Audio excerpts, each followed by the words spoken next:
अस्सलाम वालेकुम। कैसे हैं सब लोग? उम्मीद है आप सब लोग खैरियत से होंगे। आज आपको एक नए अंदाज से पाइपिंग बनाने का आसान तरीक़ाकार बताऊंगा मैं, और साथ ही राउंड बैंड शेप बनाने का भी इंतहाई आसान तरीका आज आपके लिए मैं लेके आया हूँ। तो आपसे रिक्वेस्ट है कि वीडियो को मुकम्मल वॉच कीजिएगा, लाइक शेयर कमेंट और चैनल को ज़रूर सब्सक्राइब कीजिएगा। तो ये कमीज़ का बैक और फ्रंट पैनल है। तो इससे पहले मैंने वीडियो में बताया हुआ था कि बैंड वाले सूट की कटिंग किस तरह करते हैं। तो उसमें मैंने ये बताया था कि जो बैक पैनल है वो फ्रंट से कटिंग करते वक्त 2 इंच प्लस रखना है। तो अगर आपने वो वीडियो नहीं देखी तो उस वीडियो का लिंक मैं डिस्क्रिप्शन में दे दूँगा मैं, तो आप उस वीडियो का ज़रूर विजिट कीजिएगा। तो आइए आप बैंड की जो है मेजरमेंट वो स्टार्ट करते हैं। तो बैंड की कटिंग करते वक्त यहाँ पे इसकी जो विड्थ है वो मैंने 3 इंच रखी थी। अब यहाँ पे जो मैं डीप ले रहा हूँ वो भी है 3 इंच। तो अब इन दोनों जो निशान लगाए हैं गुलाई दी तो ये आपस में मिला लेना है।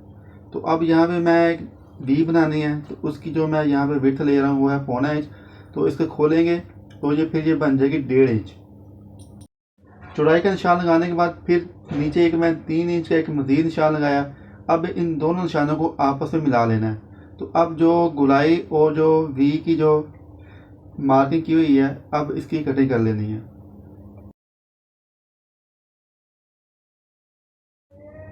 तो ये जो कटिंग है इसकी मैंने मुकम्मल कर ली है। तो अब ये मैंने एक बुकरम लिया है जिसकी चौड़ाई ली है मैंने 3.5 इंच और लंबाई इसकी ली है मैंने 20 इंच। तो जितनी भी मैंने जो पाइपिंग बनानी है उससे ये मैंने 2 इंच ज़ायद ये बुकरम लिया है। तो अब इसका ये मैंने सेंटर कर लिया। तो करना ऐसे है, सबसे पहले अब ये मैंने इसकी जो पाइपिंग है वो बनानी है। तो अब बुकरम के बंद हिस्से पर जो कमीज़ का जो बंद हिस्सा है वो रख लेना है। तो अब जो जैसे ये मैंने वी कटिंग की हुई है और ऊपर जो बैंड की गुलाई है उस हिसाब से अब इसकी मार्किंग कर लेनी है। तो ये मैंने मार्किंग कर ली है। तो अब उसी हिसाब से इसकी अब ये जो है कटिंग वो भी साथ ही मैंने कर ली है। तो कटिंग करने के बाद अब ये मैं 1-1 इंच के हिसाब से ये मैं चौड़ाई के लिए निशान लगा रहा हूँ। इन निशानों को आपस में मिलाकर इनकी कटिंग कर लेती हैं। तो ये नेक लाइन के जो बुकरम है वो मैंने कटिंग कर लिया है। तो अब कमीज़ की जो बैक साइड है उसे बिछा लेना है। अब जो बुकरम कटिंग किया हुआ है कमीज़ के सेंटर में रखकर इसको अब इस तरीके की मदद से पेस्ट कर लेना है। तो यहाँ पे जो मैं इसकी पाइपिंग तैयार कर रहा हूँ वो 18 इंच है। तो जैसे ये मॉडल ने पहना हुआ सेम है उस हिसाब से ये मैं इसकी जो लेंथ है वो रखी है। तो आपने अपने हिसाब से इसकी जो पाइपिंग लेंथ है वो रखनी है। अब इसको सेंटर से कट कर लेना है।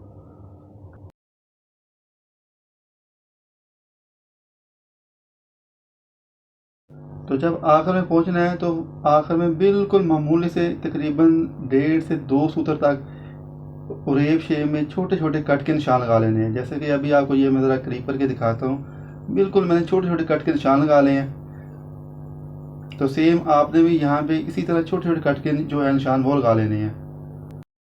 तो अब ये पाइपिंग ली है, ये मैंने 2 पट्टियाँ ली हैं। इनकी जो चौड़ाई ली है वो है 2 इंच और लंबाई जो मैंने इनकी ली है वो है जितना मैंने बुकरम लिया था उस हिसाब से इनकी लंबाई मैंने 20 इंच ली है।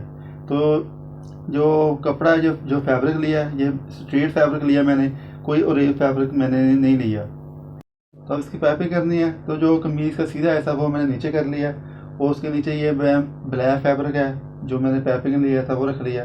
तो ये मैं एक पैर का दबाव लेते हुए जो सिलाई लगा रहा हूँ ये इसी तरह आखिर तक ये सिलाई लेकर जाऊँगा। तो ये जो तरीका आज आपसे मैं शेयर कर रहा हूँ पाइपिंग लगाने का ये इंतहाई आसान है, कोई मुश्किल नहीं है। तो ये आखिर में जहाँ मैंने कट लगाया हुआ उससे तकरीबन कोई 1.5 सूत्र नीचे ये एक मैं स्ट्रेट निशान लगा रहा हूँ। उसका फ़ायदा ये होगा कि जो दोनों सिलाई जो जहाँ ख़त्म करनी है और शुरू करनी है वो बिल्कुल एक जैसी होंगी। तो जो मैंने निशान लगाया वहाँ पर ये सिलाई ले जाकर फिर मैंने बैक करके इसको अच्छी तरह पक्का करके जो धागे हैं वो मैंने कट कर लिए हैं। तो निशान लगाने का दूसरा फ़ायदा ये होगा कि जो पाइपिंग की नोक है वो भी बिल्कुल एक जैसी बनेगी, कहीं कम या ज़्यादा नहीं बनेगी। जो उसकी फिनिशिंग है वो माशाल्लाह प्यारी आएगी। अब दूसरी साइड जो पाइपिंग शुरू करनी है तो जहाँ ये मैंने निशान लगाया हुआ है वहाँ ये नीचे फैब्रिक मैंने 1 इंच निशान से प्लस रखते हुए ये मैं सिलाई स्टार्ट की है। तो अब जो पाइपिंग की नोक है वहाँ पर ये सिलाई तक छोटे छोटे जो है वो उरेब शेप में अब मज़ीद कट लगा लेने हैं। तो कट लगाते वक्त ये ख़ास ख्याल रखना है जो धागा है वो कट ना हो।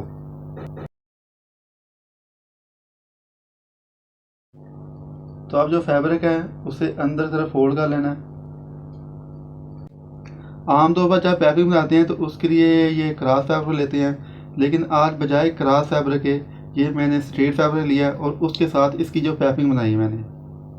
तो अभी आपको इसकी जो है प्रेस करके इसकी फाइनल शेप है वो आपको दिखाता हूँ। तो सबसे पहले ये देखें, जो इसकी बैक साइड है वो आपके सामने शो करा रहा हूँ। आप देख सकते हैं कि माशाल्लाह बैक साइड की जो फिनिशिंग है वो आप देखें। तो जब क्रॉस फैब्रिक लगाते हैं तो उसकी जो बैक साइड है उसकी इतनी फिनिशिंग कभी भी नहीं आती। उसमें अक्सर आपने कभी गौर किया हो तो उसमें जो सलवटें हैं वो शो हो रही होती हैं। तो आप इसकी देख सकते हैं कि जो नोक है वो भी माशाल्लाह बहुत प्यारी आई है। तो आप पाइपिंग को बंद करना है। तो ये मैंने एक स्ट्रिप ली है सिंगल फैब्रिक की, जिसकी लंबाई मैंने ली है 16 इंच और चौड़ाई ली है इसकी मैंने 2.5 इंच। तो स्टार्ट से ये मैंने इसको जब लगाना है तो उसका किनारा वो फोल्ड कर लेना है। तो स्ट्रिप जहाँ से मैंने स्टार्ट करनी है उसके लिए ये मैंने चाक की मदद से मार्किंग कर ली है। तो अब ये मैं पाइपिंग जो बनाई है उसके अंदर ये मैं सिलाई लगा रहा हूँ। तो सिलाई लगाते वक्त एक बात का ये ख़ास तौर पर ख्याल रखना है कि जो सिलाई लगानी है वो बिल्कुल जड़ में लगानी है, ना फैब्रिक पर आए और ना ही जो सिलाई है वो जो पाइपिंग बनाई हुई है उसके किनारे पर आए। तो जो स्ट्रिप है वो चाक की मदद से उसका मैंने सेंटर कर लिया। तो अब ये मैं बिल्कुल उसके सेंटर में रखकर ये पाइपिंग जो सिलाई है वो लगा रहा हूँ। तो आपसे अगेन रिक्वेस्ट है, वीडियो को लाइक कीजिएगा, शेयर कीजिएगा, कमेंट कीजिएगा और चैनल पर न्यू है तो चैनल को ज़रूर सब्सक्राइब कीजिएगा। तो एक बात आपसे मैं एक मज़ीद शेयर करने लगा हूँ कि अगर आपका प्रिंट ऐसा हो जिसमें स्ट्रैप हो तो फिर आपने ख़ास तौर पर ख्याल रखना है कि दोनों जो तरफ की जो स्ट्रैप हैं वो बिल्कुल बराबर आएँ। जैसा कि आप ये देख सकते हैं कि दोनों स्ट्रैप्स जो हैं दोनों साइड की वो मैं बिल्कुल बराबर लेके आ रहा हूँ। अगर फ्लावर वाला प्रिंट हो तो उसमें थोड़ी बहुत ही ऊंच नीच चल जाती है, लेकिन अगर स्ट्रैप वाला प्रिंट हो तो उसमें ये इस चीज़ का ख़ास तौर पर ख्याल रखना है कि दोनों जो तरफ की जो स्ट्रैप्स हैं, लाइनें हैं, वो बिल्कुल बराबर लेके आनी है।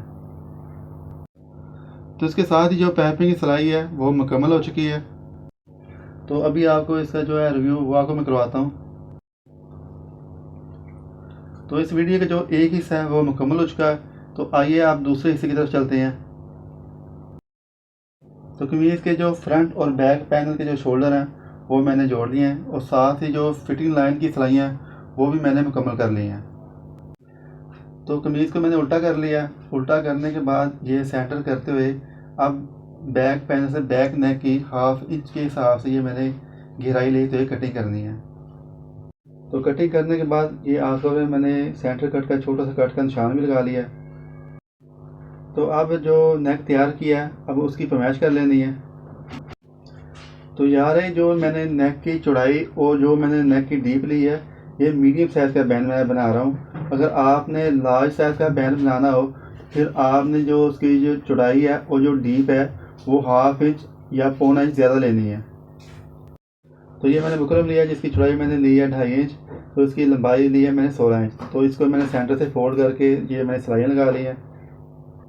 तो अब जो बुकरम का बंद हिस्सा है वो मेरी तरफ है। पहला निशान मैंने लगाया 3.5 पे और दूसरा निशान मैंने लगाया 4 इंच पे। तो अब जहाँ मैंने ये दूसरा जो मार्क किया था 4 इंच का, वहाँ से ये ऊपर ये मैंने 2 इंच का एक निशान लगाया।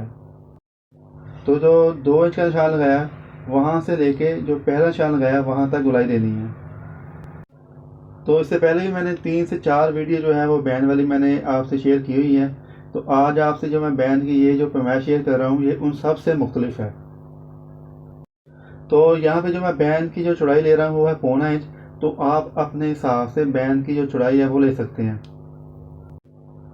तो इसके बाद जो मार्किंग की है उसके मुताबिक अब ये इसकी कटिंग कर लेनी है। तो आप देख सकते हैं कि माशाल्लाह जो बैंड की जो शेप है वो माशाल्लाह बहुत प्यारी तैयार हुई है। तो अब ये मैंने एक फैब्रिक लिया है डबल, इसको मैंने कर लिया। तो अब इसके ऊपर जो इसका जो बंद हिस्सा है वहाँ पर ये मैं बैंड किनारे रखकर इस तरह की मदद से इसको मैं पेस्ट कर लूँगा।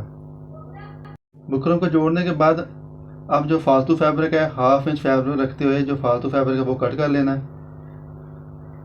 तो अब ये किनारे से छोटे छोटे 2 कट लगाने हैं। तो अब जो बैंड के नीचे जो गुलाई वाला हिस्सा है वहाँ भी छोटे छोटे कट लगाकर अब इस तरह की मदद से फैब्रिक को बैन के ऊपर फैब्रिक को फोल्ड कर लेना है। फैब्रिक को फोल्ड करने के बाद अब ये एक पैर का दबाव लेते हुए यहाँ पर एक सिलाई लगानी है। तो ये मैंने एक पैर का दबाव लेते हुए ये बैन के किनारे पर ये मैंने सिलाई लगा ली है। तो अब फैब्रिक को फोल्ड कर लेना है। तो अब जो बैन का ऊपर वाला हिस्सा है, एक टाँके का फासला छोड़ते हुए इसके अंदर सिलाई लगानी है। तो इसके साथ ही ये बुकरम के अंदर भी मैंने सिलाई लगा ली है। तो सिलाई लगाते वक्त एक बात का ख़ास तौर पर ख्याल रखना है कि जो सिलाई है वो बुकरम से एक टाँके का फासला रखकर लगानी है। तो अब जो फालतू फैब्रिक है उसे कट कर लेना है और जो गुलाई वाले हिस्से हैं वहाँ पर छोटे छोटे कट के निशान लगा लेने हैं। छोटे छोटे कट लगाने के बाद अब बैन को सीधी तरफ पलटा लेना है और साथ ही इसको प्रेस कर लेना है।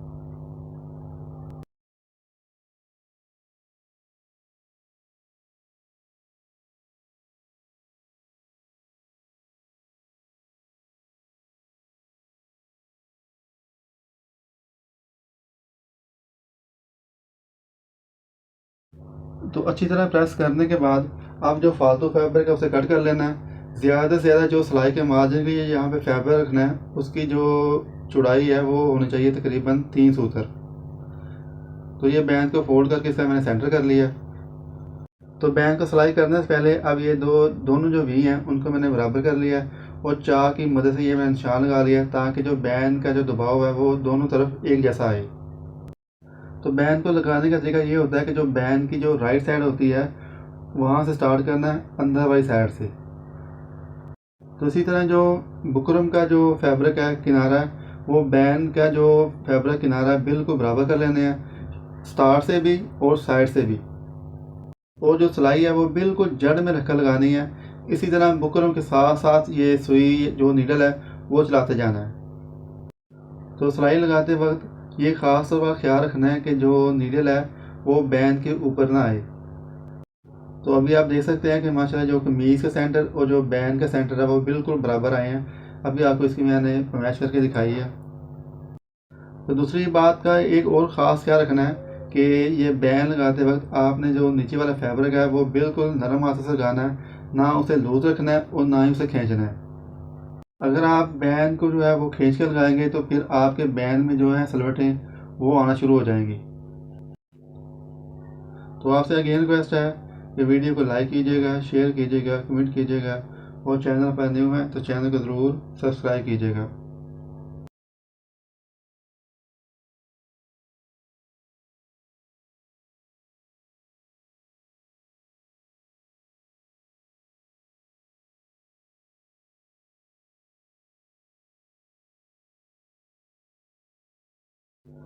तो ये जो बैन की एक सिलाई है वो मुकम्मल हो चुकी हुई है। तो अब बैन को पक्का करना है। तो यहाँ पर आपकी मर्ज़ी है, आप यहाँ पर बैन को तुरपाई भी कर सकते हैं या सिलाई लगानी है तो सिलाई भी लगा सकते हैं। तो सिलाई लगाने का तरीकाकार ये होता है, तो जो पहली सिलाई लगी हुई है वो बैन के किनारे के बिल्कुल नीचे आए, ना इस तरह हो कि वो बैन के अंदर कर दें। अगर बैन के अंदर कर देंगे तो फिर बैक साइड पे सलवटें बनेगी। अगर वो सिलाई है बैन के किनारे के बाहर रखेंगे तो फिर वो नज़र आएगी। सिर्फ इतना दबाव लेना है कि वो जो पहली सिलाई है वो बैन के किनारे के नीचे आके छुप जाए। तो जो कमीज़ का बैक पैनल है उसके सेंटर से अब ये मैं बैन की जो सिलाई है वो मैं स्टार्ट कर रहा हूँ। तो इसी तरह जो सिलाई है बैन के किनारे के नीचे छुपाते हुए आखिर तक जो सिलाई है वो कंप्लीट कर लेनी है।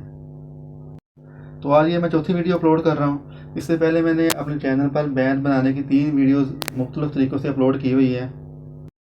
तो उनमें मैंने जो बैन की मेजरमेंट है वो मैंने मुख्तलिफ बताई हुई है।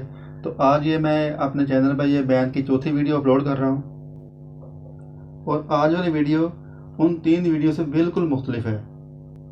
तो आज मैंने आपसे बैन बनाने का ये इंतहाई आसान तरीका आपसे शेयर किया है, तो आप भी ज़रूर ट्राई कीजिएगा।